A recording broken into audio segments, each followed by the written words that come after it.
അമ്മ ഇങ്ങോട്ട് നോക്കിയേ.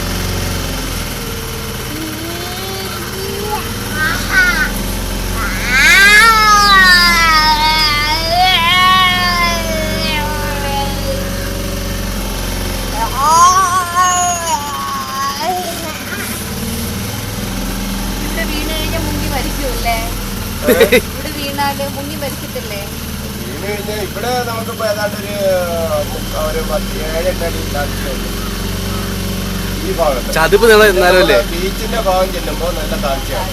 അവിടേക്കാണെങ്കിൽ ഒരു 10-18 അടി താഴ്ചയോളം പോകുന്നത്. കാരണം ഇതിനൊക്കെ മണൽ കുത്തി നടന്ന സ്ഥലങ്ങളുണ്ട്. അപ്പൊ അവിടെയൊക്കെ ആണെങ്കിൽ നല്ല താഴ്ച. വീട് നീന്തൽ അറിയാത്തവരൊക്കെ ആണെങ്കിൽ മരിക്കും.